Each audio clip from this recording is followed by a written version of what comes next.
Hello everyone, welcome to Pawan Vak academy.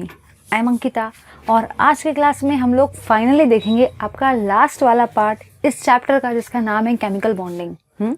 ये वाला chart जो है, ये वाला जो भी आपका पार्ट है, ये बहुत बहुत बहुत ज़्यादा इम्पॉर्टेंट पार्ट है। ये वाले पार्ट का अगर आप मेरा लेक्चर देख लेते हो तो आप एंट्रेंस के मैक्स टू मैक्स क्वेश्चंस लगा सकते हो, क्योंकि ये वाला जो पार्ट है, क्योंकि जैसे कि मैंने आपको बताया था, भले केमिकल बॉन्डिंग वाला जो चैप्टर है वो बहुत बड़ा है, नो डाउट, बट उस चैप्टर का हर एक पार्ट, हर एक लेक्चर काफ़ी ज़्यादा इंपॉर्टेंट है, क्योंकि इस टाइप के चैप्टर में सारे के सारे थेरीज जो कि इंपॉर्टेंट थेरीज है, जैसे कि VBT, MOT, VSC PR theory और डाइपोल मोमेंट वाला पार्ट, रेजोनेंस वाला पार्ट, वो सारा का सारा इस चैप्टर में कवर होता है। ठीक है, तो प्रीवियस वाले क्लासेस में हम लोगों ने वीबीटी देख लिया था, एमओटी देख लिया था, वीएससी पीआर देख लिया था और भी बहुत सारी चीज़ें देखी थी। आज के क्लास में हम लोग देखेंगे सबसे इम्पॉर्टेंट पार्ट, जो कि है आपका डाइपोल मोमेंट। डाइपोल मोमेंट होने के बाद हम लोग देखेंगे कोवेलेंट कैरेक्टर को, मतलब ये फजान्स रूल को, जहाँ से आपको एंट्रेंस में एमएसटी सीटी में बहुत सारे क्वेश्चंस देखने को मिलते हैं फजान्स रूल से। आज के क्लास के बाद आपका फजान्स रूल भी एकदम बेस्ट तरीके से क्लियर हो जाएगा। कोवेलेंट कैरेक्टर के क्वेश्चंस भी आप आराम से लगा सकते हो, आयोनिक कैरेक्टर के क्वेश्चंस भी आप आराम से लगा सकते हो, और साथ ही साथ मैं आपको आज के क्लास में रेजोनेंस वाला कंसेप्ट भी समझाने वाली हूँ।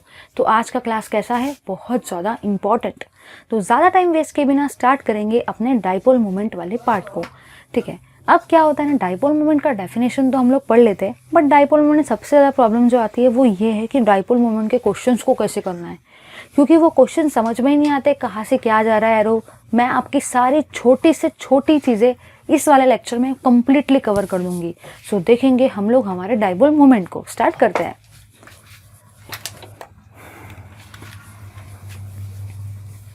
सबसे पहला पार्ट है आपका डाइपोल मोमेंट।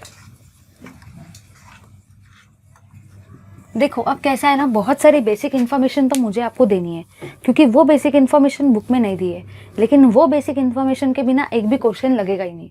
लेकिन उस चीज़ को पढ़ाने से पहले मुझे ये तो पता होना चाहिए कि ये टॉपिक कौन सा है। तो ये जो टॉपिक है इसका नाम है डाइपोल मोमेंट। तो सबसे पहले फॉर्मेलिटी के तौर पे हम लोग डाइपोल मोमेंट का डेफिनेशन देख लेते, फार्मूला देख लेते, यूनिट देख लेते, और फिर हम लोग देखेंगे सारी के सारी वो बेसिक सबसे ज़्यादा इंपॉर्टेंट चीज़ें जिसके बिना क्वेश्चन लगते ही नहीं है। ठीक है, सो सबसे पहले देखेंगे इसका डेफिनेशन को। तो डेफिनेशन मेरा ये कहता है, अगर मैं बात करूं डाइपोल मोमेंट की, तो डाइपोल मोमेंट को हम लोग रिप्रेजेंट करते हैं न्यू से। इसको कहा जाता है न्यू। इसको प्रोनाउंस करते वक्त न्यू ही बोलना, म्याऊ मत बोलना। ये है आपका न्यू। तो न्यू का मतलब होता है डाइपोल मोमेंट। मैक्सिमम स्टूडेंट्स इसको म्याऊ बोलते हैं, but this is not meow, because cat meow बोलती है, तो ये डाइपोल मोमेंट है, हम लोग उसको न्यू बोलते हैं। ठीक है, अब जो बात कर रही हूँ मैं न्यू की, इस न्यू का ही मतलब होता है Q इंटू आर। इस न्यू का मतलब क्या होता है? Q into R. सबसे पहली चीज़ तो दिमाग में क्वेश्चन ये आता है कि ये Q क्या है और ये R क्या है। सो हम लोग देखेंगे इस Q और R को। यहाँ पे आप Q की जगह पे, R की जगह पे आप D भी ले सकते हो। ठीक है, तो जो भी यहाँ पे आपका न्यू है, इस न्यू का मतलब होता है डाइपोल मोमेंट। नेक्स्ट है आपका Q। इस Q का मतलब होता है चार्ज। देखो आप लोगों ने फिजिक्स में पढ़ा होगा, Q चार्ज पढ़ा होगा ना, इलेक्ट्रोस्टैटिक्स वाले चैप्टर में, या जो भी आपके फिजिक्स 2 वाला जो पार्ट है, जो इलेक्ट्रिकल वाला पार्ट होता है, वहाँ पे आपने पढ़ा होगा कि Q का मतलब क्या होता है? चार्ज। और इस R का मतलब होता है distance between the charge. Distance between the charge. चलिए देखेंगे। अब मुझे ये बताना है कि अगर मैं इसका डेफिनेशन लिखना चाहती हूँ, तो क्या मुझे डेफिनेशन के लिए कुछ रट्टा मारना पड़ेगा? नहीं। जिसको ये फॉर्मूला पता है, जिसको ये वाली चीज़ समझ में आ गई है, डेफिनेशन तो वो लोग खुद ब खुद ही इसको देख के बना सकते हैं। देखेंगे कैसे बनाएंगे। द प्रोडक्ट ऑफ, अगर आप लोग ध्यान से देखते हो तो आपको यहाँ पे मल्टीप्लिकेशन का साइन दिख रहा है, मतलब इन दोनों का क्या हो रहा है? मल्टीप्लिकेशन हो रहा है। इन दोनों का प्रोडक्ट लिया जा रहा है, इसलिए मैंने यहाँ लिखा है the product of charge and distance between the charges, and distance between the charges is called as dipole moment.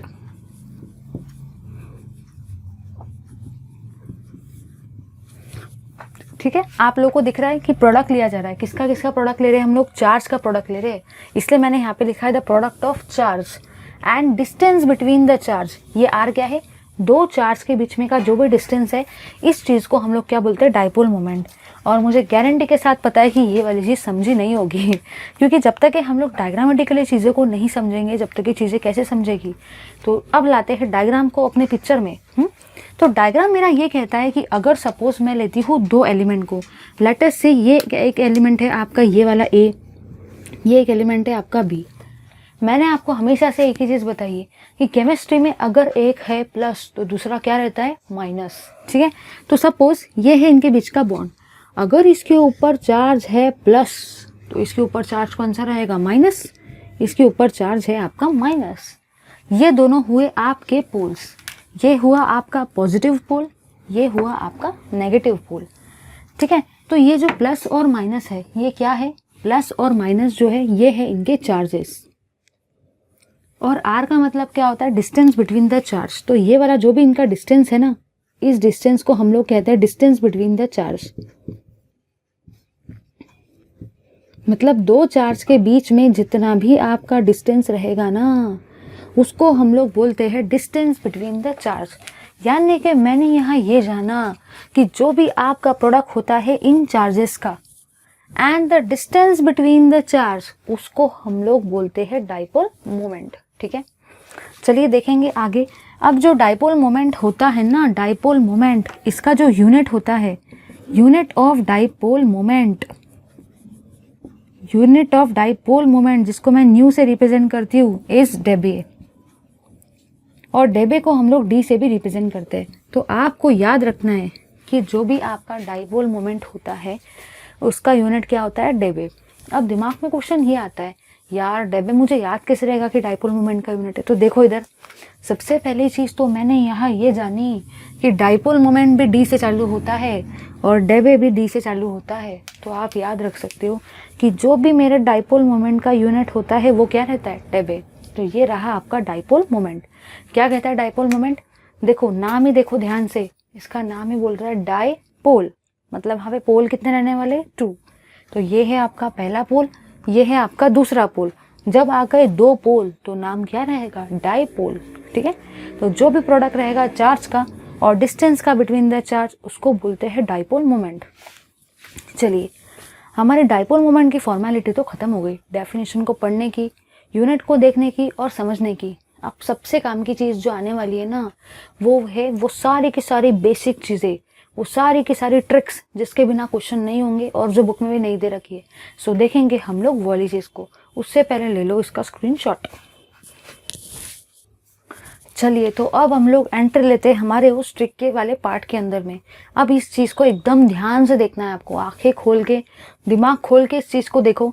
अगर ये चीज़ समझ गई ना तो मैं गारंटी देती हूँ एंट्रेंस के क्वेश्चन आराम से लगेंगे। ठीक है, सबसे पहली चीज़ तो ये है कि डाइपोल मोमेंट के अंदर में हम लोग रिप्रेजेंट करते हैं एक एरो से। ठीक है, तो सबसे इम्पॉर्टेंट थिंग जो है वो ये है कि यहाँ पे होता है आपका एरो, कुछ इस टाइप से आप एरो को यूज़ करते हो। ये रहता है आपका एरो जो आप लोग यूज़ करते हो डाइपोल मोमेंट को शो करने के लिए। ये एरो सबसे काम का एरो है। लेकिन दिमाग में क्वेश्चन ये आता है कि चलो मुझे समझ गया कि मुझे डाइपोल मोमेंट के क्वेश्चन के अंदर में एरो देने का है, बट एरो कौन से एटम को कहाँ देने का है ये मुझे नहीं पता ना। क्योंकि आप देखो एरो दोनों साइड से सेम नहीं है, एक साइड में है एरो का हेड और एक साइड में है एरो की टेल। तो दिमाग में क्वेश्चन ये आता है कि हेड वाला पार्ट किसको, कौन से एटम को देना है और टेल वाला पार्ट कौन से एटम को देना है। तो अब हम लोग देखेंगे उस चीज़ को। सबसे पहली चीज़ तो ये है, आप लोग मुझे एक बात बताओ कि अगर आप लोग WWF का मैच खेल रहे हो, WWF का मैच खेल रहे हो, तो मैंने यहाँ पे ये देखा कि एक है आपका बहुत पतला इंसान, ठीक है, और एक है आपका बहुत मोटा इंसान। तो दिमाग में सबसे पहला क्वेश्चन तो ये आता है कि अगर मैं गेम WWF का देख रही हूँ, ध्यान से सुनना, WWF का गेम है, ठीक है, मतलब वो लड़ाई वाला गेम है, तो उसमें जीतने की पॉसिबिलिटी किसकी ज़्यादा है, उसमें जीतने की पॉसिबिलिटी है मोटे इंसान की सबसे ज़्यादा, है ना। तो मैंने यहाँ ये जाना, चेस गेम से मत कंपेयर करो, क्या पता इसके पास दिमाग ही ना हो और उसके पास बहुत सारा दिमाग हो। हम WWF गेम की बात कर रहे हैं। तो ये है खूब पतला इंसान और ये है खूब मोटा इंसान, तो दोनों में से ये वाला है बहुत ज़्यादा मोटा, तो WWF के गेम में जीतने की पॉसिबिलिटी भी है इसकी सबसे ज़्यादा। समझा या नहीं? तो अगर मुझे एरो देने का है तो मैं कैसे दूंगी? एरो जाएगा इसकी तरफ, क्योंकि मैच में जीतेगा कौन? ये। जो जीतेगा एरो भी उसी की तरफ जाएगा। तो बस इतना ही समझ लो कि अगर दो इंसान खड़े हैं और अगर मुझे देने का है एरो, तो मैं एरो उसी के तरफ दूंगी जो क्या करता है, जो जीतता है। तो इस WWF के गेम में ये हारेगा और ये जीतेगा, इसलिए एरो जाएगा इसकी तरफ। समझा या नहीं? अब देखेंगे अपने केमिस्ट्री को। काम की बात ये है, सिमिलरली अगर मैं बात कर रही हूँ केमिस्ट्री की, एक तरफ है आपका लेस इलेक्ट्रोनेगेटिव एटम, एक तरफ है आपका लेस इलेक्ट्रोनेगेटिव एटम और दूसरी तरफ है आपका मोर इलेक्ट्रोनेगेटिव एटम। तो यहाँ पे है आपका मोर इलेक्ट्रोनेगेटिव एटम। तो मैंने यहाँ पे ये जाना कि यहाँ पे मेरा दो टाइप के एटम है, एक है मेरा लेस इलेक्ट्रोनेगेटिव एटम और एक है मेरा मोर इलेक्ट्रोनेगेटिव एटम। तो जैसे कि अभी मैंने आपको बताया कि एक तरफ है पतला इंसान खड़ा और एक तरफ है मोटा इंसान खड़ा, तो एरो मैं किसकी तरफ दूंगी? मोटे वाले इंसान की तरफ ना, क्योंकि WWF के गेम में मोटा वाला इंसान जीतेगा, है या नहीं? तो उसी तरीके से अगर एक तरफ खड़ा है आपका लेस इलेक्ट्रोनेगेटिव एटम और दूसरी तरफ खड़ा है आपका मोर इलेक्ट्रोनेगेटिव एटम, तो एरो हम लोग किसकी तरफ देंगे? इसकी तरफ, जो कि है आपका मोर इलेक्ट्रोनेगेटिव, क्योंकि इन दोनों के गेम में जीतेगा कौन? ये। तो जो जीतता है एरो भी हम लोग उसी की तरफ देते हैं। समझा या नहीं? अब चलो, मुझे ये तो समझ गया कि मुझे एरो कहाँ से कहाँ देना है, लेस से मोर की तरफ देना है, क्योंकि मोर जो रहता है वो जीतता है, इसलिए एरो भी उसी की तरफ देते हैं। बट दिमाग में क्वेश्चन ये आता है कि भाई मुझे कैसे पता चलेगा कि ये वाला एटम है लेस इलेक्ट्रोनेगेटिव, ये वाला एटम है मोर इलेक्ट्रोनेगेटिव? तो अब वो कंसेप्ट मैं आपका यहाँ पे क्लियर करूँगी, इसलिए एकदम ध्यान से देखना है उस चीज़ को। ठीक है, देखते। सबसे पहली चीज़ मैंने यहाँ ये जानी कि यहाँ पे है आपका हाइड्रोजन, ठीक है, यहाँ पे है आपका boron, carbon, nitrogen, oxygen, fluorine, neon. हम लोग फिलहाल इस चीज़ को कंपेयर नहीं करेंगे, जस्ट इन्हीं को देखेंगे। ठीक है, ये है आपकी ये वाली फैमिली। अगर आपको आ जाए इस तरीके से, तो मैंने आपको बताया था याद रखने का तरीका, बैंगन, आलू, गाजर इन थैला, है ना? इस तरीके से हम लोगों ने याद किया था ना, बैंगन, आलू, गाजर इन थैला। ये है आपके ग्रुप 13 का एलिमेंट। फिर आएंगे 14 पर, 15, 16 और 17। फिर कार्बन के नीचे मैंने आपको एक ट्रिक बताई थी, का सी गए तीन लेने, काशी गए तीन लेने। नेक्स्ट था आपका नाना, पाटेकर, ऐश्वर्या, सब भिखारी। नेक्स्ट क्या था आपका? नाना, पाटेकर, ऐश्वर्या, सब भिखारी। उसके बाद में था ओ स से टे पो। देखो, ये सारी ट्रिक्स मैंने पीरियोडिक टेबल के ट्रिक में आपको बता दिए। अगर आपने अभी तक भी नहीं देखा है उस चीज़ को, तो आप अभी तो भी वो चीज़ को देख लो, क्योंकि अभी नहीं देखोगे ना तो बाद में देखना ही पड़ेगा। उसके बाद में था आपका फिर कल बाहर आई आंटी, फिर कल बाहर आई आंटी। तो एक बार फिर से इस ट्रिक को रिवाइज कर लेते। बैंगन, आलू, गाजर इन थैला, का सी गए टीन लेने, नाना, पाटेकर, ऐश्वर्या, सब भिखारी, ओ स से टे पो, फिर कल बाहर आई आंटी। तो मैंने यहाँ ये जानना कि जब भी मैं जाती हूँ, ध्यान से सुनो, जब भी मैं जाती हूँ लेफ्ट टू राइट, जब भी मैं जाती हूँ लेफ्ट टू राइट, तो जो भी मेरी इलेक्ट्रोनेगेटिविटी होती है ना, जो भी मेरी इलेक्ट्रोनेगेटिविटी होती है वो इंक्रीज होती है। समझा या नहीं? तो जब भी मैं गई लेफ्ट टू राइट, तो मेरी इलेक्ट्रोनेगेटिविटी क्या होती है? इंक्रीज होती है। समझा या नहीं? देखेंगे इस चीज़ को, ये सबसे काम की चीज़ है। अगर आप एक एक मॉलिक्यूल को पढ़ते हो ना, तो आप लोग पता है क्या करते हो? रट्टा मार लेते हो कि हाँ, अगर ये वाला मॉलिक्यूल आएगा तो मैं इसमें एरो ऐसा ही दूंगी, अगर ये वाला आया तो इसमें एरो ऐसा ही दूंगी। तो आप उसको रट्टा मार लेते हो, बट कितना रट्टा मारोगे, इसकी भी तो कैपेसिटी है ना। तो उससे बेटर है कि एक बार कंसेप्ट को ही क्लियर कर डालो कि लेफ्ट टू राइट जाने से इलेक्ट्रोनेगेटिविटी क्या होती है? इंक्रीज।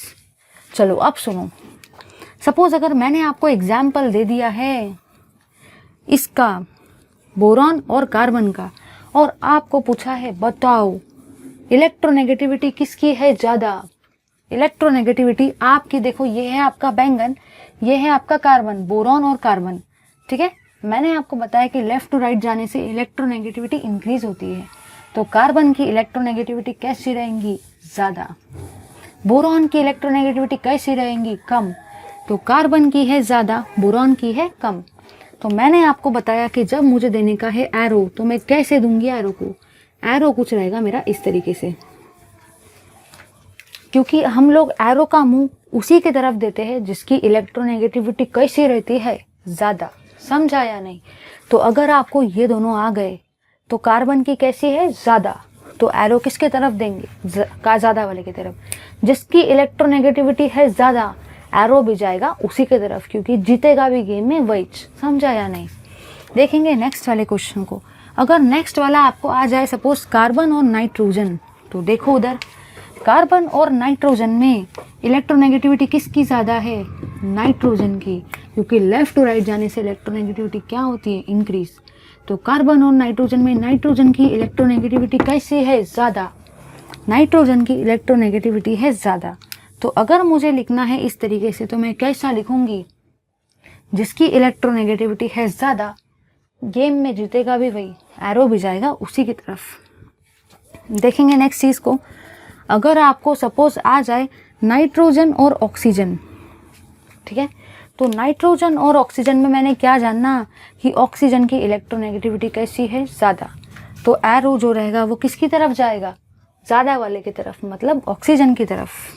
तो ये है आपका नाइट्रोजन, ये है आपका ऑक्सीजन, एरो जाएगा ऑक्सीजन की तरफ, क्योंकि ऑक्सीजन कैसा है? More electronegative. देखेंगे हम लोग नेक्स्ट वाले को। अगर मैं नेक्स्ट वाला ले लूँ आपका ऑक्सीजन और फ्लोरीन, तो मैंने यहाँ पे क्या जानना कि ऑक्सीजन और फ्लोरीन में फ्लोरीन की इलेक्ट्रोनेगेटिविटी कैसी है? ज़्यादा। समझा या नहीं? तो अगर मुझे इसको लिखना है कुछ इस तरीके से, ये है आपका ऑक्सीजन, ये है आपका फ्लोरीन, इलेक्ट्रोनेगेटिविटी फ्लोरीन की है ज़्यादा, तो एरो भी किसकी तरफ जाएगा? फ्लोरीन की तरफ।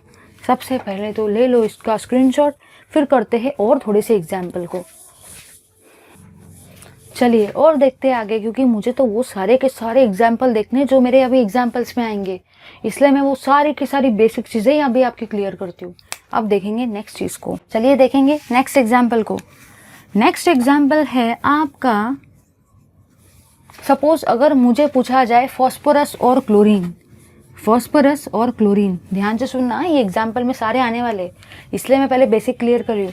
अगर मैंने ये बेसिक क्लियर नहीं किया और बुक जैसे डायरेक्ट समझा दिया, तो क्या आपको सच में समझेगा? वो कुछ भी दिमाग में पल्ले भी नहीं पड़ेगा, इसलिए पहले ये क्लियर कर रही हूँ। अब सुनो ध्यान से। अगर मैं देखती हूँ फॉस्फोरस को और क्लोरीन को, तो ये है मेरा फॉस्फोरस और ये है मेरा क्लोरीन।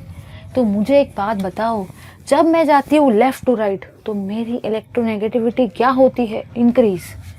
ये है लेफ़्ट साइड में, ये है राइट साइड में। इलेक्ट्रोनेगेटिविटी सबसे ज़्यादा किसकी? इन दोनों में इसकी, क्योंकि लेफ़्ट टू राइट जाने से आपकी इलेक्ट्रोनेगेटिविटी क्या होती है? इंक्रीज। तो फॉस्फोरस और क्लोरीन में क्लोरीन की इलेक्ट्रोनेगेटिविटी कैसी है? ज़्यादा। क्लोरीन की इलेक्ट्रोनेगेटिविटी है ज़्यादा। तो अगर मुझे एरो देने का है तो मैं किसकी तरफ दूंगी? क्लोरीन की तरफ, क्योंकि क्लोरीन की इलेक्ट्रोनेगेटिविटी कैसी है? ज़्यादा। देखेंगे आगे।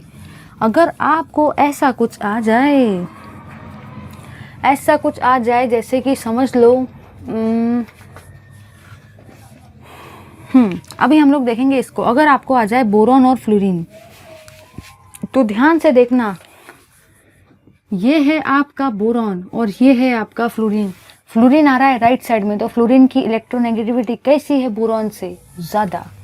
फ्लोरीन की इलेक्ट्रोनेगेटिविटी है ज़्यादा, तो एरो देते वक्त भी एरो जाएगा फ्लोरीन की तरफ। देखेंगे नेक्स्ट एग्जाम्पल को।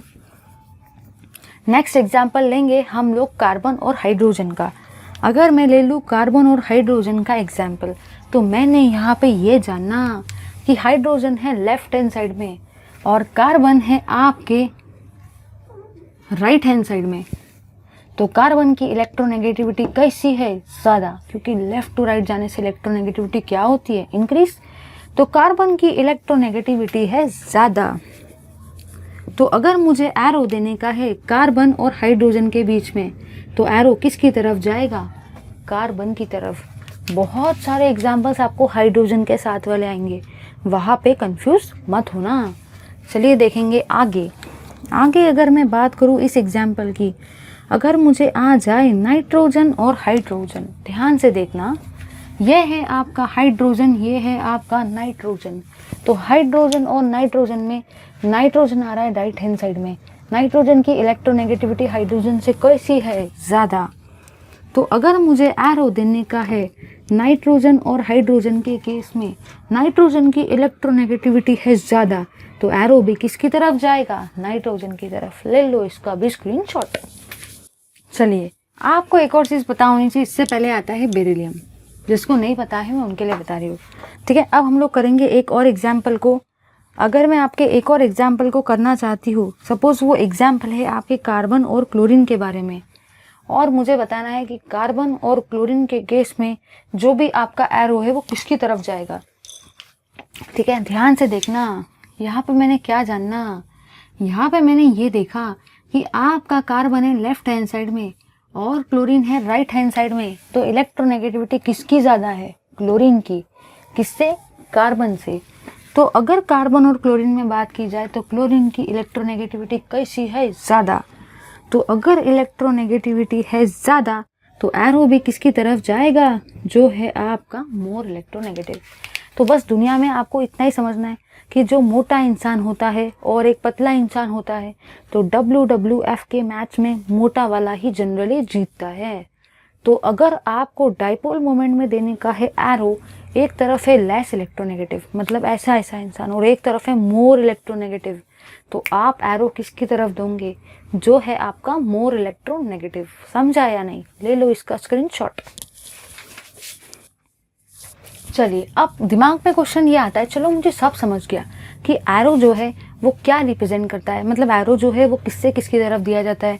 अब मुझे फिर ये भी समझ गया कि भाई इलेक्ट्रोनेगेटिव लेस वाले कौन से हैं, मोर इलेक्ट्रोनेगेटिव वाले कौन से। बट दिमाग में क्वेश्चन जो आता है ना वो ये है कि भाई ये एरो जो है ये शो क्या करता है, ये एरो क्या बता रहा है। मैं एरो दे रही हूँ, मुझे समझ में आ गया किसके बीच में कैसे देना है, बट क्या रिप्रेजेंट करता है। तो अब देखेंगे कि एरो एक्चुअली बताता क्या है हमको। तो जो भी आपका ये वाला एरो होता है ना, ये एरो रिप्रेजेंट करता है शिफ्ट ऑफ इलेक्ट्रॉन डेंसिटी।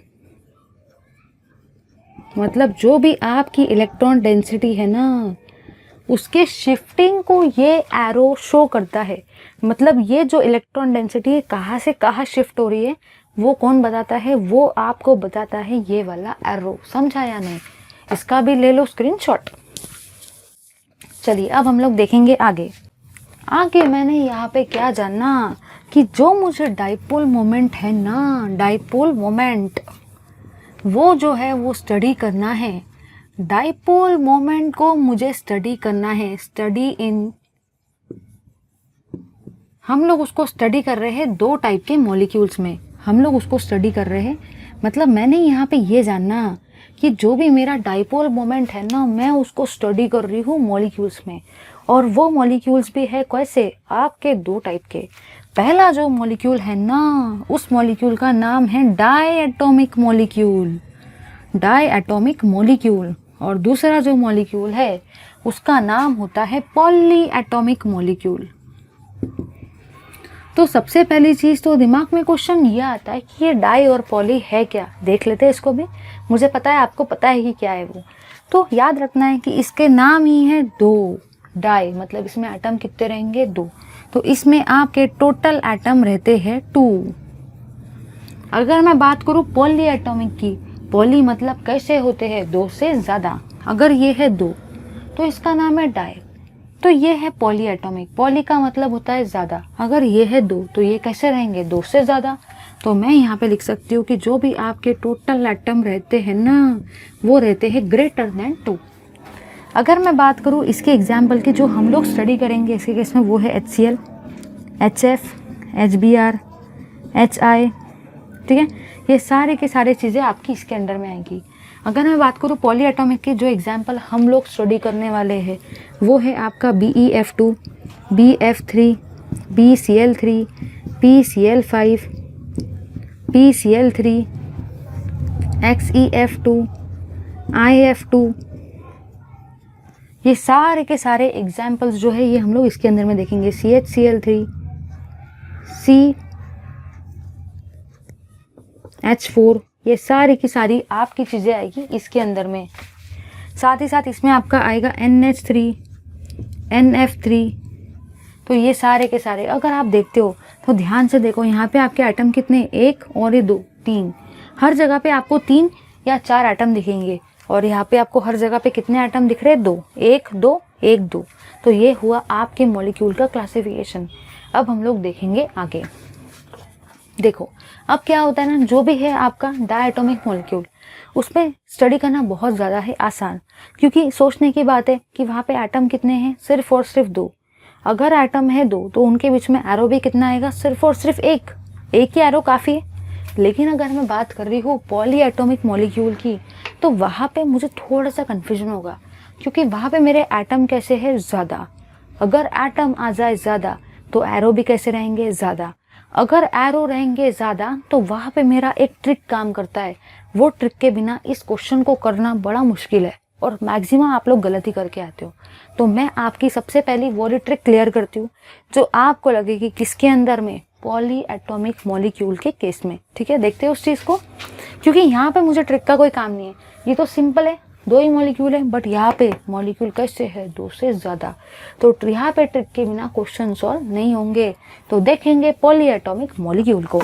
चलिए, सबसे पहला जो मेरा ट्रिक कहता है, tricks for solving poly atomic molecule. Trick for solving poly atomic molecule. ये पॉली एटॉमिक के लिए ही ट्रिक है, डाई एटॉमिक के लिए नहीं है। ठीक है, समझ गया ना क्यों नहीं है?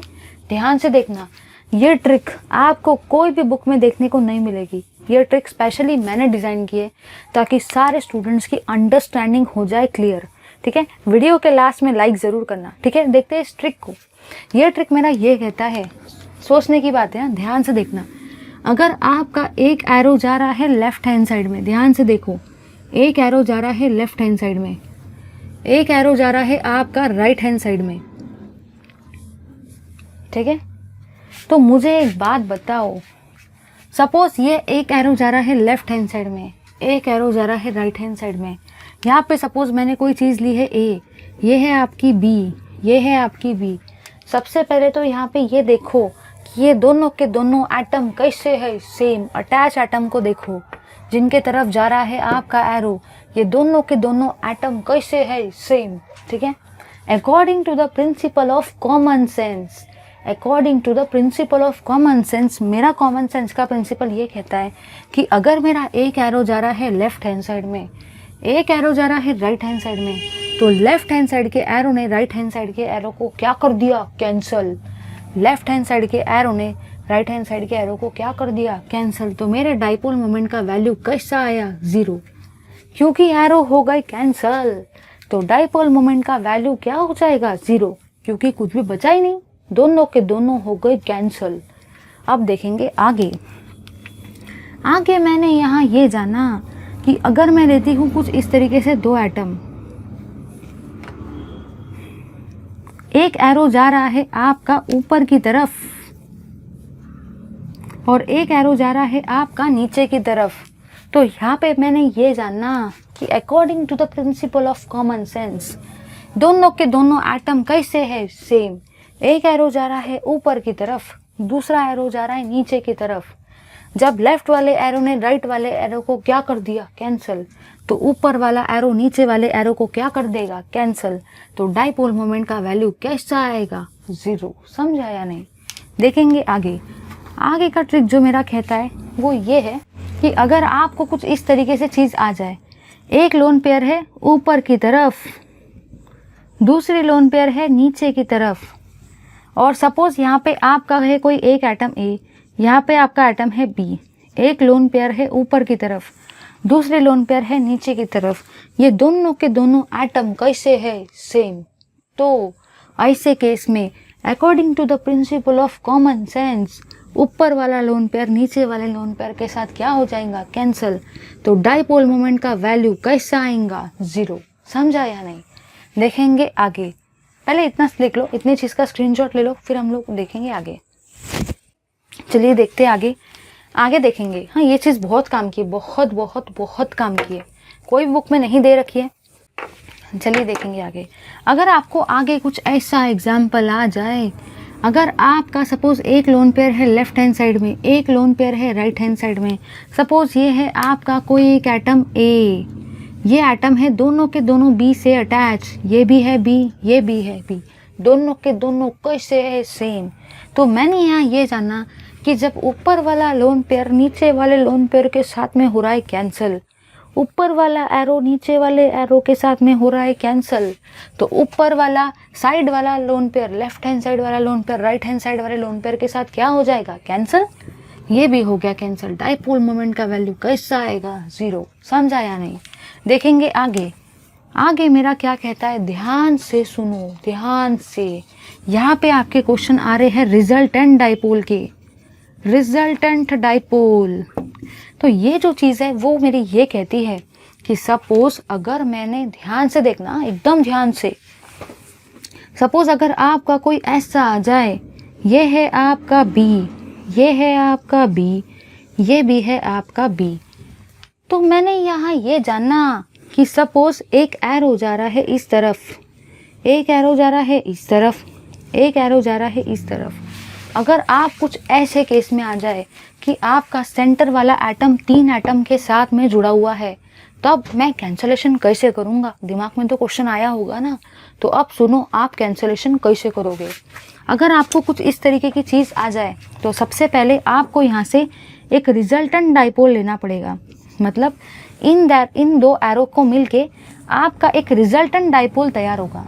इन दोनों एरो को मिलकर आपका एक तैयार होगा रिजल्टेंट डाइपोल।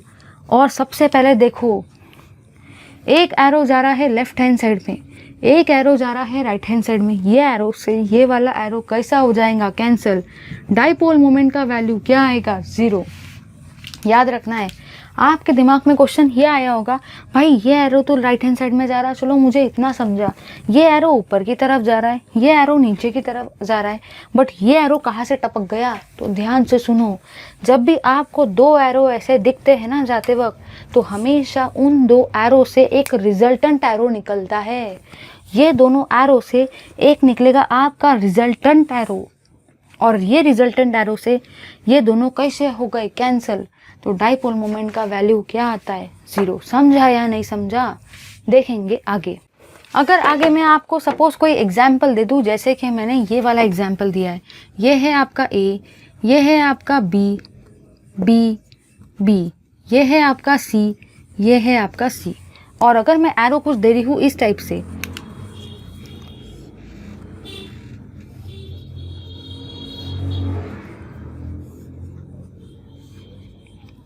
अब सुनो ध्यान से, बहुत मस्त क्वेश्चन है। ऊपर क्या है, सी, नीचे क्या है, सी। एक एरो जा रहा है ऊपर की तरफ, एक एरो जा रहा है नीचे की तरफ।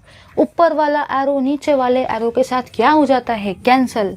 तो डाइपोल मोमेंट यहाँ पे क्या हो गया, 0। अब सुनो ध्यान से, ये 2 एरो जा रहे हैं इस तरफ, और जब भी ऐसे 2 एरो जाते हैं एक तरफ, तो हम लोग हमेशा कौन सा एरो लेते हैं, एक रिजल्टेंट एरो, एक रिजल्टेंट एरो। समझा या नहीं? तो देंगे इसका एक रिजल्टेंट एरो। तो फिर मैंने यहाँ पे क्या जाना कि लेफ्ट हैंड साइड वाले एरो से राइट हैंड साइड वाला एरो क्या हो गया, कैंसल। तो डाइपोल मोमेंट का वैल्यू क्या आता है, 0। ऊपर वाले एरो के साथ नीचे वाला एरो हो गया कैंसल। जब ऐसे 2 एरो आ जाए तो वहाँ से निकलता है एक रिजल्टेंट डाइपोल, एक रिजल्टेंट एरो, जिससे कि ये हो गया इसके साथ कैंसिल। तो ये हुआ आपका trick to solve dipole moment type of questions while giving arrows in polyatomic molecule. ये सारे के सारे ट्रिक्स के अलावा आपको एक क्वेश्चन भी बाहर का नहीं देखने को मिलेगा, क्योंकि मैंने वो सारी चीज़ें कवर करवा दी है। तो इसका भी ले लो स्क्रीनशॉट। अब करेंगे सारे के सारे क्वेश्चंस को सॉल्व। चलिए, अब हम लोगों ने कैंसलेशन ऑफ डाइपोल मोमेंट को, मतलब कैंसलेशन ऑफ एरो को तो स्टडी कर लिया इन डाइपोल मोमेंट। अब मुझे देखना है नेक्स्ट वाली चीज़ को। तो नेक्स्ट वाली चीज़ को सबको देखना है एकदम के एकदम ध्यान से देखेंगे उस चीज़ को। वो चीज़ मेरी ये कहती है कि अगर मुझे मैग्नीट्यूड को कवर करना है तो मैं कैसे कवर करूँगी, ठीक है। तो आपको यहाँ पे ध्यान रखना है कि जो भी आपका मैग्नीट्यूड होता है ना डाइपोल मोमेंट का, मैग्नीट्यूड ऑफ डाइपोल मोमेंट, जो भी आपका मैग्नीट्यूड होता है डाइपोल मोमेंट का, वो डिपेंड करता है नंबर ऑफ लोन पेयर के ऊपर में। ये है आपका नंबर। अगर मैंने 9 लिखा तो आप सोचोगे वो तो 9 है, तो आपको याद रखना है कि अगर नंबर ऑफ लोन पेयर है ज़्यादा तो डाइपोल मोमेंट भी कैसा रहेगा, ज़्यादा, क्योंकि डाइपोल मोमेंट किसको डायरेक्टली प्रोपोर्शनल होता है, नंबर ऑफ लोन पेयर को। चलिए करेंगे इसका एग्जाम्पल। अब सारे के सारे एग्जाम्पल इस करने का है और कुछ भी नहीं करने का है, तो करेंगे अपने एग्जाम्पल को। अगर मैं बात करूँ इस टाइप के क्वेश्चन की, ध्यान से देखना। यहाँ मैंने लिया है अमोनिया को, यहाँ मैंने लिया है पानी को। तो मैंने यहाँ पे ये जानना कि यहाँ पे है आपका 1 लोन पेयर, यहाँ पे है आपकी 2 लोन पेयर। तो मैंने अभी क्या देखा, अगर नंबर ऑफ लोन पेयर है ज़्यादा तो डाइपोल मोमेंट भी कैसा रहेगा, ज़्यादा, क्योंकि dipole moment is directly proportional to the number of lone pair. तो यहाँ पे नंबर ऑफ लोन पेयर है आपकी 1, यहाँ पे नंबर ऑफ लोन पेयर है आपकी 2, यहाँ पे नंबर ऑफ लोन पेयर है ज़्यादा, तो डाइपोल मोमेंट भी इसका कैसा रहेगा, ज़्यादा। इसका डाइपोल मोमेंट कैसा रहेगा, ले समझा या नहीं, ले लो इसका स्क्रीनशॉट। चलिए अब देखेंगे आगे वाले पॉइंट को। तो ये था आपका पहला एग्जाम्पल मैग्नीट्यूड और डाइपोल मोमेंट का, जिसमें मैंने देखा कि अगर नंबर ऑफ लोन पेयर है ज़्यादा तो डाइपोल मोमेंट भी कैसा रहेगा, ज़्यादा। अब सुनो next point.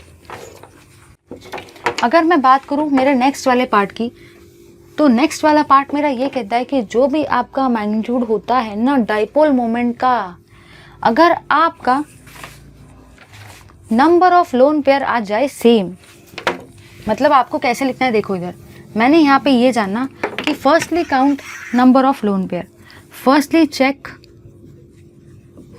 Check number of lone pair, number of lone pair,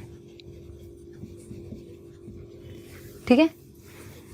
If number of lone pair are different, if number of lone pair are different, then मैंने आपको क्या बताया कि जो भी आपका डाइपोल मोमेंट होता है ना, वो डायरेक्टली प्रोपोर्शनल होता है to the number of lone pair, ठीक है। बट दुनिया में अगर ऐसा कोई मॉलिक्यूल आ जाए जिसमें नंबर ऑफ लोन पेयर कैसे हो, सेम, अगर नंबर ऑफ लोन पेयर आ जाए same, if number of lone pair are same, if number of lone pair are same,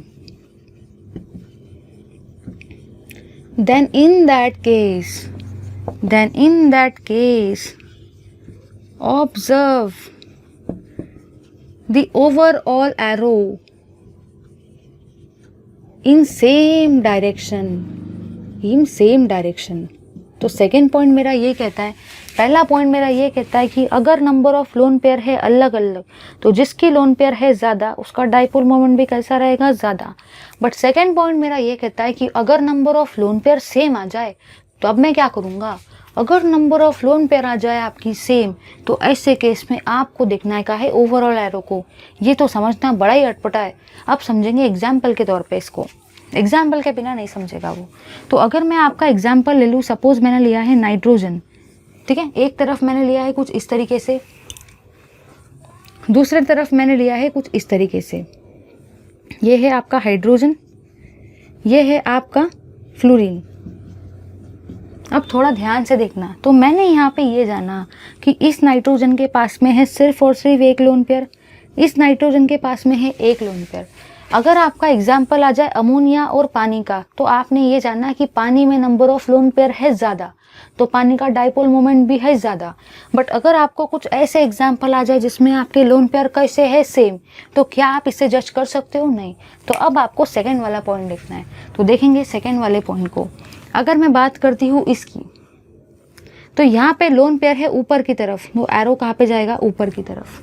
अगर मैं बात करूँ नाइट्रोजन और हाइड्रोजन की, हाइड्रोजन और नाइट्रोजन को मुझे कंपेयर करना है, तो नाइट्रोजन आ रहा है राइट हैंड साइड में, नाइट्रोजन की इलेक्ट्रोनेगेटिविटी कैसी है, ज़्यादा, तो एरो भी किसकी तरफ देंगे, नाइट्रोजन की तरफ। ये मैंने आपको जब ही सिखाया कि हम लोगों को एरो किसकी तरफ देना पड़ता है, जो एटम है आपका मोर इलेक्ट्रोनेगेटिव, एरो भी जाता है उसी की तरफ। नाइट्रोजन है यहाँ मोर इलेक्ट्रोनेगेटिव, तो एरो किसकी तरफ गया, नाइट्रोजन की तरफ।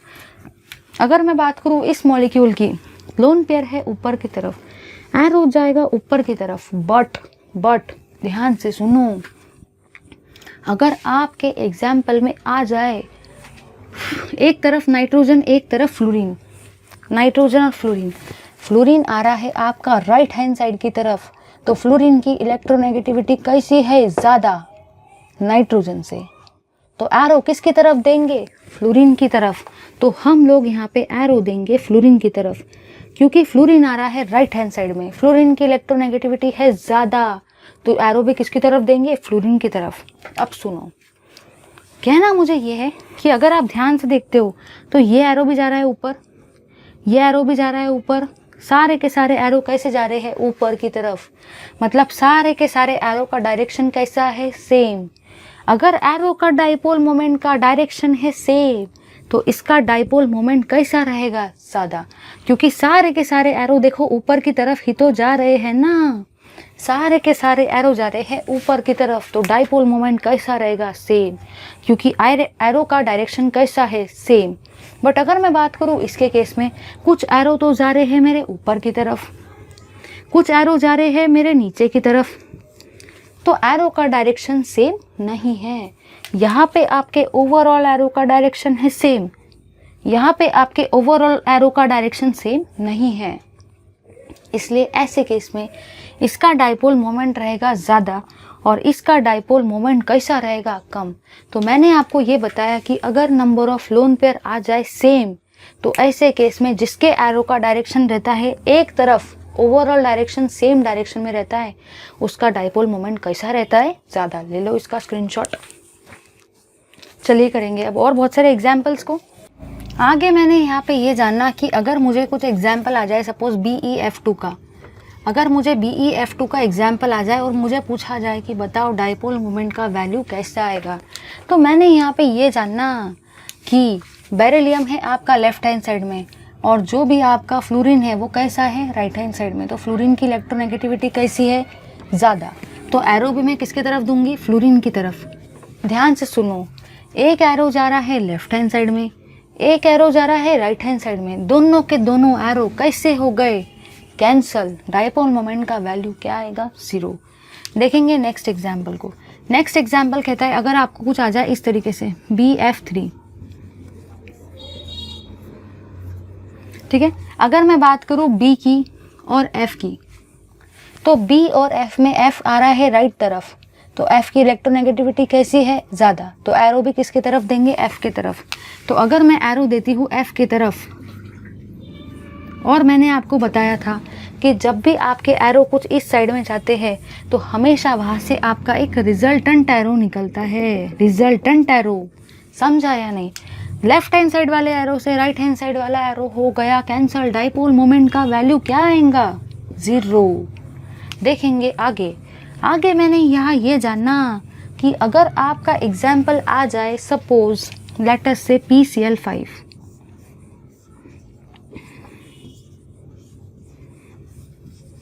अगर मैं बात करूँ इसकी, तो मैंने यहाँ पे ये जानना कि अगर मैं देखूँ फॉस्फोरस को और क्लोरीन को, ठीक है, जैसे कि मैंने आपको करवाया भी था, तो क्लोरीन आ रहा है राइट हैंड साइड में, क्लोरीन की इलेक्ट्रोनेगेटिविटी है ज़्यादा, तो एरो भी किसकी तरफ देंगे, क्लोरीन की तरफ।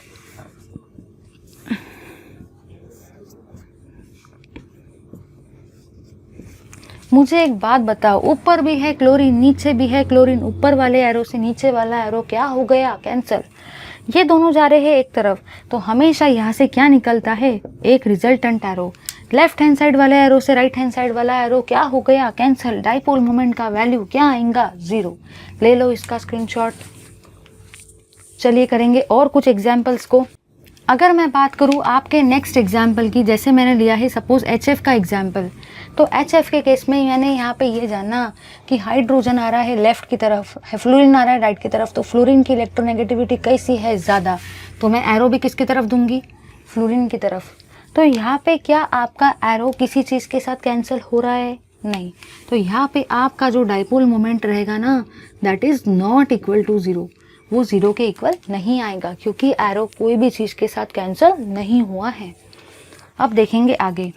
आगे मैंने यहाँ पे ये जाना कि अगर आपको मॉलिक्यूल आ जाए कुछ इस तरीके का BeCl और F, ठीक है, तो एरो देते वक्त तो अब आप आराम से बता सकते हो क्लोरीन की इलेक्ट्रोनेगेटिविटी है ज़्यादा, यहाँ पे फ्लोरीन की इलेक्ट्रोनेगेटिविटी है ज़्यादा। पर ध्यान से देखो, ध्यान से, बुक में एग्जाम्पल नहीं दिया है, बट मैं ये एग्जाम्पल आपके लिए लेके आई हूँ। तो मैंने यहाँ पे ये जानना कि इस तरफ है फ्लोरीन, इस तरफ है क्लोरीन, भले एक एरो जा रहा है लेफ्ट साइड में, भले एक एरो जा रहा है राइट हैंड साइड में, बट ये दोनों एरो एक दूसरे के साथ कैंसिल नहीं हो सकते, क्योंकि ये दोनों एटम कैसे है, डिफरेंट। तो यहाँ पे भी आपका dipole moment is not equal to zero. But वही आपको एग्जाम्पल कुछ इस टाइप से आ जाए, बेरिलियम, क्लोरीन और क्लोरीन, या ले लो फ्लोरीन और फ्लोरीन, तो मैंने यहाँ पे ये जाना कि ऐसे केस में ये वाला एरो तो इसकी तरफ जाएगा, ये वाला एरो इसकी तरफ, एक एरो जा रहा है लेफ्ट हैंड साइड में, दूसरा एरो जा रहा है राइट हैंड साइड में, और ये दोनों के दोनों एटम कैसे है, सेम। तो ऐसे केस में ये दोनों एरो एक दूसरे के साथ क्या हो जाएंगे, कैंसिल, और डाइपोल मोमेंट का वैल्यू क्या आएगा, ज़ीरो। समझा या नहीं? तो ये चीज़ थी सबसे ज़्यादा काम की, जो मुझे आपको समझाना था, इसीलिए मैंने ये वाले पॉइंट को किया कवर। ले लो इसका स्क्रीनशॉट। चलिए, ये यहाँ पे आपका डाइपोल मोमेंट वाला पार्ट तो खत्म होता है। अब मैं आपको करवाऊंगी कोवेलेंट कैरेक्टर। कोवेलेंट कैरेक्टर भी है आपका बहुत ज़्यादा इंपॉर्टेंट, MST CT और बहुत सारे एग्जाम्स में कोवेलेंट कैरेक्टर के ऊपर क्वेश्चन आते हैं। तो अब अपन लोग देखेंगे कोवेलेंट कैरेक्टर को। कोवेलेंट कैरेक्टर भी आपका पूरा क्लियर करा दूंगी जैसे डाइपोल मोमेंट को करवाया है। सो अब देखेंगे कोवेलेंट कैरेक्टर को, ठीक है। देखते हैं, जैसे कि आपको बहुत अच्छे से पता है कि जो भी आपका ये होता है हाइड्रोजन, उसके बाद में होता है ली ना करे रब से फरियाद, ये आप सबको पता है, ये मैंने पीरियोडिक टेबल के ट्रिक में भी बताया था। उसके बाद में आता है आपका बेटा, मांगे, कार, स्कूटर, बाप, राजी।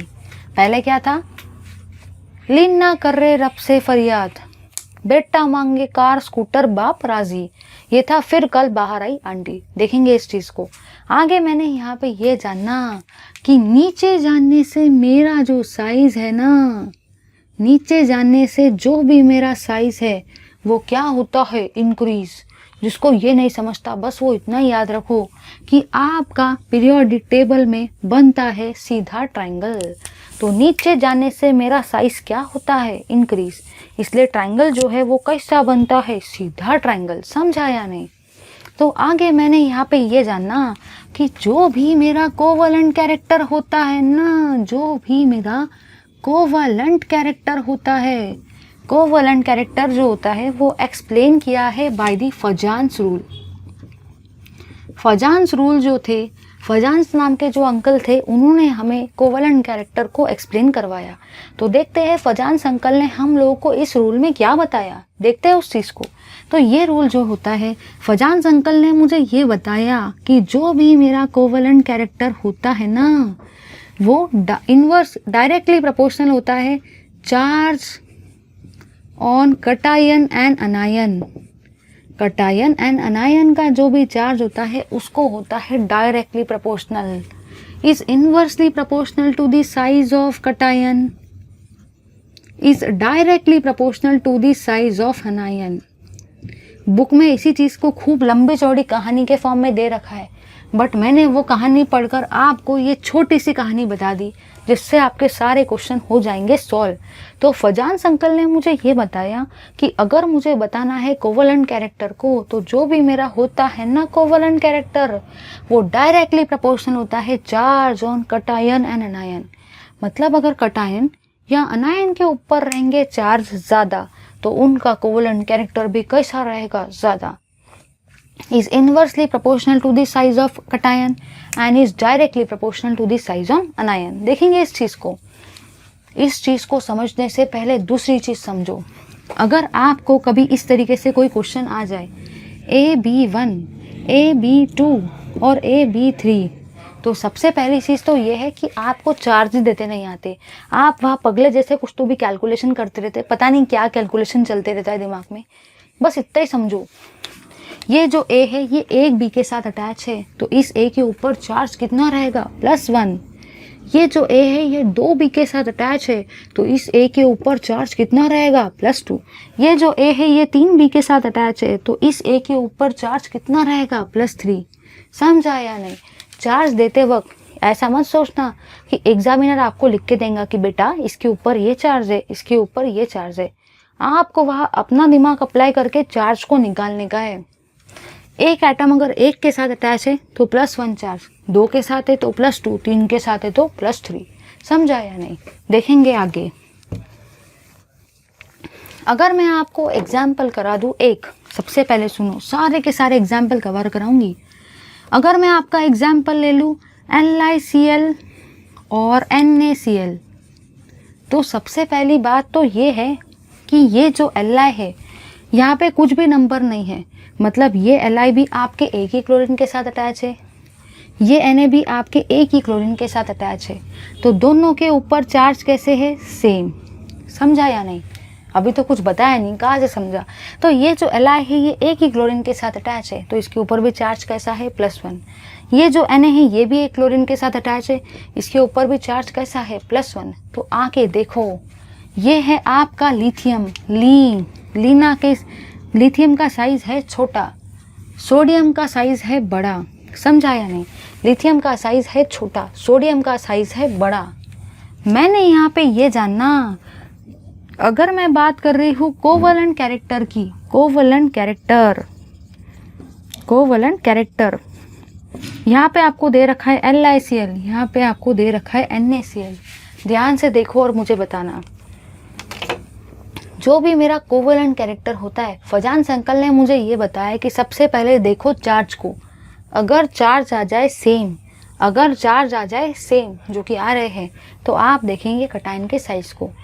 जिस कटायन का साइज है छोटा, जिस कटायन का साइज है छोटा, उसका कोवलेंट कैरेक्टर कैसा रहेगा? ज़्यादा, क्योंकि covalent character is inversely proportional to the size of cation.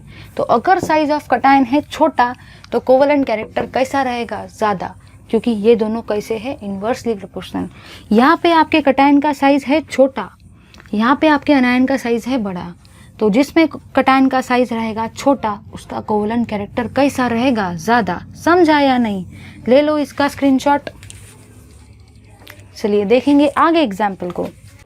अगला एग्जाम्पल जो मेरा कहता है वो ये है कि अगर आपको कभी कुछ ऐसा आ जाए, लेटस से आपको कुछ ऐसा एग्जाम्पल आ जाए NaCl, MgCl2, AlCl3, ध्यान से देखो, ध्यान से देखो।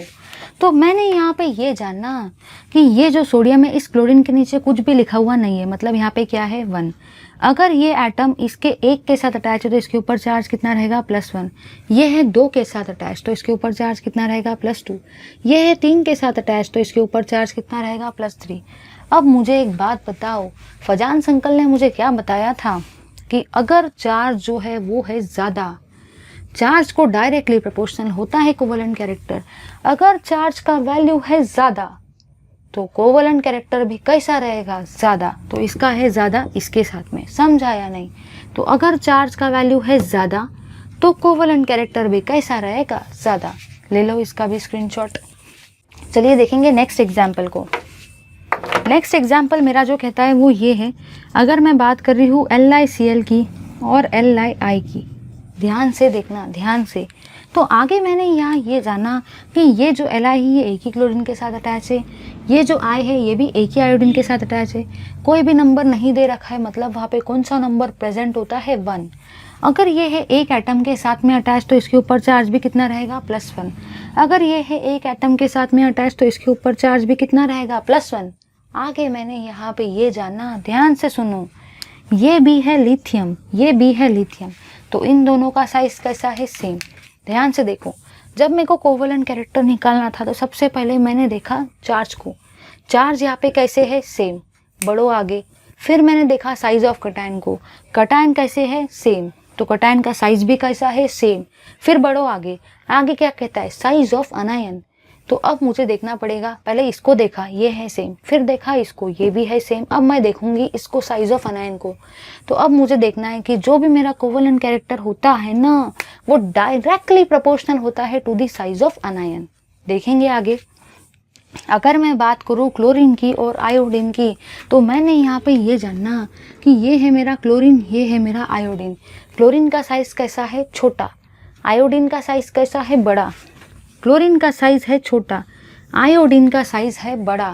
सुनो ध्यान से, covalent character directly proportional to the size of anion.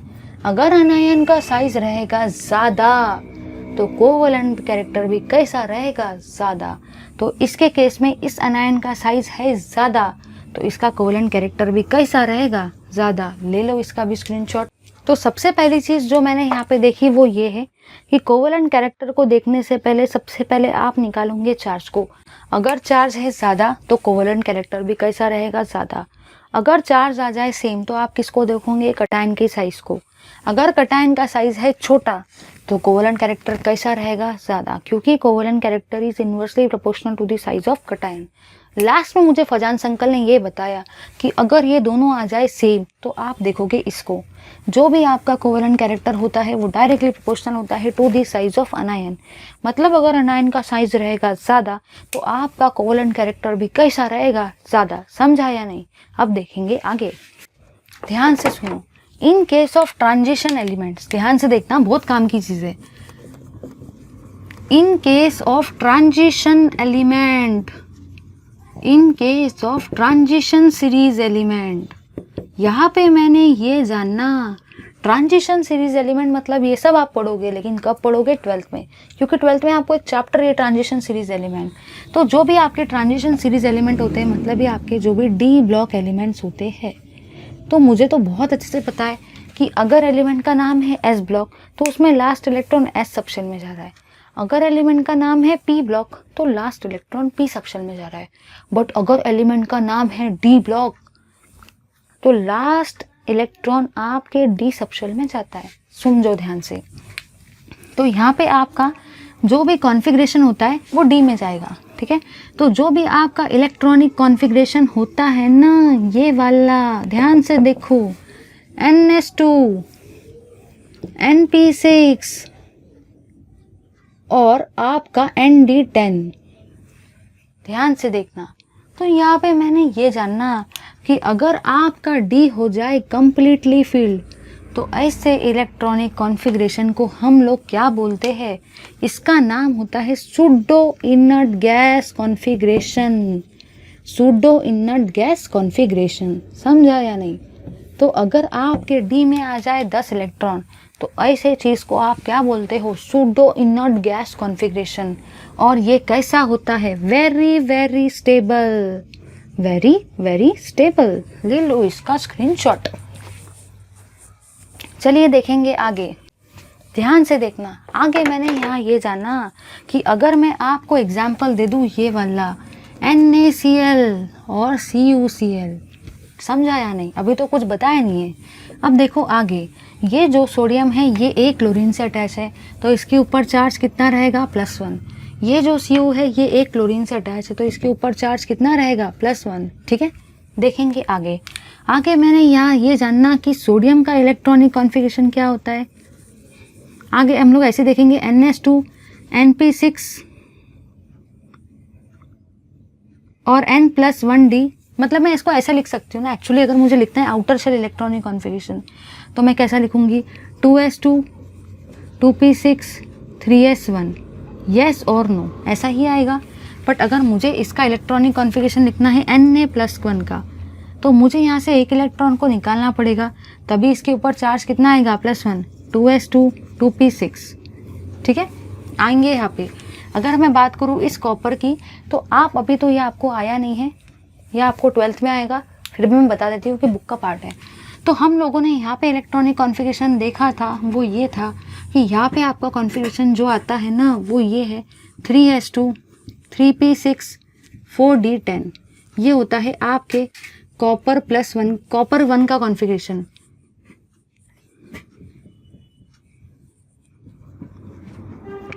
अगर मैं बात करूँ कॉपर +1 की जब यहाँ पे था सोडियम तो इलेक्ट्रॉनिक कॉन्फ़िगरेशन था ये। NaCl के केस में Na के ऊपर है चार्ज +1, तो मैंने यहाँ से एक इलेक्ट्रॉन को निकाल दिया, समझा या नहीं। वैसे यहाँ पे CuCl के केस में Cu के ऊपर चार्ज है +1, तो मैंने यहाँ से एक इलेक्ट्रॉन को निकाल दिया, तो क्या बचा 3s2 3p6 3d10। आप ध्यान से देखो ये कॉन्फ़िगरेशन क्या आपको इनर्ट गैस की जैसा दिख रहा है या नहीं दिख रहा है। ये कॉन्फ़िगरेशन आपको कैसा दिख रहा है, इनर्ट गैस के जैसा, इनर्ट गैस कॉन्फ़िगरेशन। बट अगर डी में आ जाए 10 इलेक्ट्रॉन तो ऐसे इलेक्ट्रॉनिक कॉन्फ़िगरेशन का क्या नाम होता है, सूडो इनर्ट गैस कॉन्फ़िगरेशन। ऐसे इलेक्ट्रॉनिक कॉन्फ़िगरेशन का नाम होता है सूडो इनर्ट गैस कॉन्फ़िगरेशन। समझा या नहीं। तो मैंने यहाँ पे ये देखा कि यहाँ पे ये है आपके इनर्ट गैस की तरह, बट यहाँ पे डी में आ रहे हैं 10 इलेक्ट्रॉन, तो ये हो गया आपके सूडो इनर्ट गैस कॉन्फ़िगरेशन के जैसा। और मैंने आपको अब भी बताया कि हमेशा सूडो इनर्ट गैस कॉन्फ़िगरेशन कैसा रहता है, मोर स्टेबल। तो जो भी आपका कोवेलेंट कैरेक्टर रहेगा NaCl और CuCl में, वो CuCl का कैसा रहेगा, ज़्यादा, क्योंकि यहाँ पे ये सिर्फ और सिर्फ इनर्ट गैस ही दिखाता है, बट ये सूडो इनर्ट गैस कॉन्फ़िगरेशन दिखाता है। और सूडो इनर्ट गैस कॉन्फ़िगरेशन का कोवेलेंट कैरेक्टर कैसा रहता है, ज़्यादा। ले लो इसका स्क्रीनशॉट। चलिए अब आपका लास्ट पार्ट जो इस चैप्टर का है वो है रेजोनेंस। वैसे तो रेजोनेंस हम लोग खूब पढ़ेंगे ऑर्गेनिक केमिस्ट्री वाले पार्ट में, लेकिन इस चैप्टर में आया और मैंने नहीं बताया तो आप लोग कमेंट में लिखोगे कि मैंने रेजोनेंस नहीं पढ़ाया, क्योंकि मैं आपके कमेंट्स हर दिन पढ़ती हूँ, हर दिन, बिलीव मी, हर दिन के आपके कमेंट्स मेरे लिए होते हैं बहुत ज़्यादा प्रीशियस। तो मैं आपके सारे के सारे कमेंट्स पढ़ती हूँ, इसलिए चैनल में हमेशा वीडियो के नीचे कमेंट करो। वो कमेंट्स मेरे लिए काफ़ी मोटिवेटिंग होते हैं और मैं काफ़ी ज़्यादा हैप्पी फील करती हूँ आपके कमेंट्स को देख के, जो कि मैं रेगुलर पढ़ती हूँ। तो आप लोग कमेंट्स में लिख दोगे कि रेजोनेंस नहीं पढ़ा है क्योंकि वो इस चैप्टर का पार्ट है। वैसे तो आप ऑर्गेनिक में खूब पढ़ोगे, फिर भी 2 मिनट के अंदर देख लेते हैं रेजोनेंस होता क्या है। देखते हैं इस चीज़ को, चलिए देखेंगे इस चीज़ को।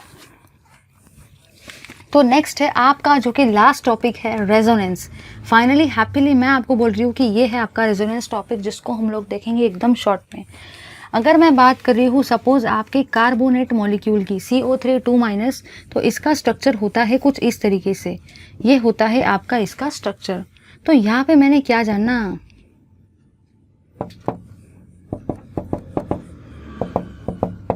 तो मैंने यहाँ पे क्या जाना, ध्यान से देखना। जब ये आएगा इधर, ये सब आप पढ़ोगे, तो ये जाएगा ऊपर, तो यहाँ पे इसका स्ट्रक्चर कुछ इस तरीके से बनेगा या नहीं। देखो इधर पूरा गेम है घुमाने फिराने का, जिसको घुमाते फिराते आता है उसको सारी चीज़ें आती है। तो मैंने यहाँ पे ये जानना कि सबसे पहले ये नेगेटिव चार्ज आएगा इधर। यहाँ पे पहले से एक बॉन्ड था, अब यहाँ पे कितने बॉन्ड बन जाएंगे, 2 बॉन्ड, क्योंकि ये नेगेटिव चार्ज आया इधर। पहले तो एक बॉन्ड था ही, अब एक और बॉन्ड आ गया। अगर ये नेगेटिव चार्ज आया इधर तो ये बॉन्ड जाएगा इधर। अगर ये बॉन्ड गया इधर तो इसके ऊपर क्या आ जाएगा, नेगेटिव चार्ज। ये नेगेटिव चार्ज जब इधर आया तो यहाँ एक और लाइन बन गई। ये बॉन्ड गया ऊपर तो यहाँ पे एक नेगेटिव चार्ज आ गया। समझा या नहीं। अब आगे मैंने ये देखा, अगर आपका यहाँ पर सपोज कुछ ऐसा हो जाए, ये वाला नेगेटिव चार्ज आ जाए इधर, तो ये वाला बॉन्ड चले जाएगा इधर। तो अगर मैं इसको घुमाऊँ फिराऊँ कुछ इस तरीके से, तो मैंने यहाँ पे ये जानना कि ये है आपका एज इट इज़, ये था आपका ऑक्सीजन, ये था आपका ऑक्सीजन। तो मैंने यहाँ पे ये जाना, जब ये नेगेटिव चार्ज आया इधर तो यहाँ पे क्या बन गया, डबल बॉन्ड। जब डबल बॉन्ड यहाँ पे आया तो ये वाला डबल बॉन्ड जाएगा इस तरफ में। समझा या नहीं। ये थोड़ा सा घुमाने फिराने का खेल है, इतने इजीली नहीं समझता है। कहना मुझे ये है कि 2 डबल बॉन्ड एक दूसरे के आजू बाजू में कभी भी नहीं रह सकते। जब भी आप रेजोनेंस की बात करते हो तो एक डबल बॉन्ड के बाजू में हमेशा एक सिंगल बॉन्ड ही आता है। ऐसा ही स्ट्रक्चर पॉसिबल होता है। अगर मैं बात करूँगी ऐसे स्ट्रक्चर की तो ये रेजोनेंस कभी भी नहीं दिखाएगा। एक डबल बॉन्ड, फिर सिंगल, फिर सिंगल, फिर उसके बाद में आप फिर से यहाँ डबल बॉन्ड को डाल सकते हो। बट एक डबल बॉन्ड के आजू बाजू में कभी भी डबल बॉन्ड नहीं आ सकते। अगर ये गया इधर तो ये जाएगा ऊपर। मतलब जब ये नेगेटिव चार्ज इधर आया तो यहाँ पे एक और बॉन्ड बन गया, तो ये वाला बॉन्ड जाएगा ऊपर नेगेटिव के फॉर्म में। जब ये नेगेटिव चार्ज इधर आएगा तो यहाँ पे एक और बॉन्ड बनेगा, तो ये वाला नेगेटिव चार्ज उस तरफ जाएगा। समझा या नहीं। या रेजोनेंस ने आपका दिमाग घुमा दिया। अब देखेंगे आगे। आगे मैंने यहाँ पे ये जानना कि जो भी आपका रेजोनेंस हाइब्रिड होता है ना, मतलब ये तीनों का ओवरऑल स्ट्रक्चर, उसको मैं कुछ इस तरीके से रिप्रेजेंट करती हूँ। ध्यान से देखो, ये है आपका रेजोनेंस हाइब्रिड, ये है आपका रेजोनेंस हाइब्रिड। तो मैंने यहाँ पे ये जानना कि जो भी मेरे ये वाले स्ट्रक्चर्स होते हैं ना, ये स्ट्रक्चर को मैं कहती हूँ रेजोनेटिंग स्ट्रक्चर्स, रेजोनेटिंग स्ट्रक्चर्स, क्योंकि ये स्ट्रक्चर्स मुझे दिखा रहे हैं रेजोनेंस को। इन्हीं स्ट्रक्चर्स को हम लोग कैनोनिकल फॉर्म भी तो बोलते हैं, कैनोनिकल फॉर्म भी बोलते हैं। बट ये स्ट्रक्चर अपने आप में ही खूब तंदुरुस्त है, खूब बिंदास है।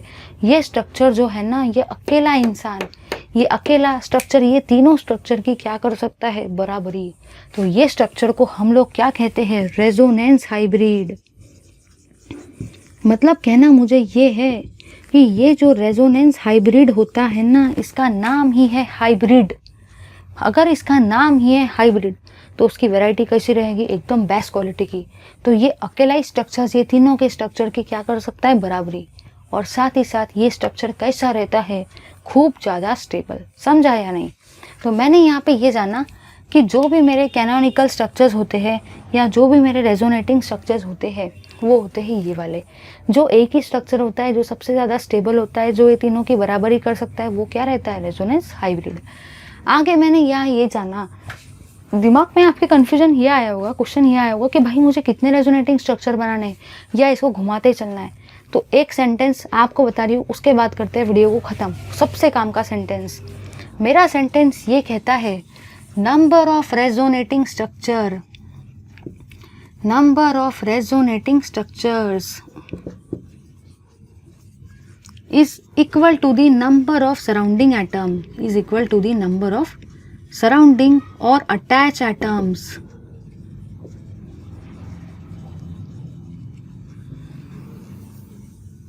बहुत काम की चीज़ है, बहुत बहुत बहुत काम की। और ख़त्म करेंगे इसको भी। समझो, ये चीज़ ये कहती है कि मुझे कैसे पता चलेगा कि कार्बोनेट 3 रेजोनेटिंग स्ट्रक्चर दिखाएगा। तो देखो, कार्बोनेट में अगर मैं ध्यान से देखती हूँ तो कितने ऑक्सीजन अटैच है, 3 ऑक्सीजन। अटैच एटम कितने हैं, 3। कार्बन को अटैच एटम कितने हैं, 3। तो नंबर ऑफ अटैच एटम है आपके 3। तो रेजोनेटिंग स्ट्रक्चर भी कितने रहेंगे, 3। इसलिए यहाँ पे आपको 3 ही रेजोनेटिंग स्ट्रक्चर दिखते हैं। ये तो हाइब्रिड है। यहाँ पे आपके ऑक्सीजन है 3, अटैच एटम है 3, तो रेजोनेटिंग स्ट्रक्चर भी कितने रहेंगे, 3। समझा या नहीं? तो this is here finally your this biggest hectic chapter of chemical bonding ends, which was very important. I hope you like this video very much. Comment, like और share तो बनता ही है, because I watch your comments. Your comments are very much motivating to me. Please subscribe to our channel if you haven't yet subscribed. Please do like and share. Thank you very much. Bye.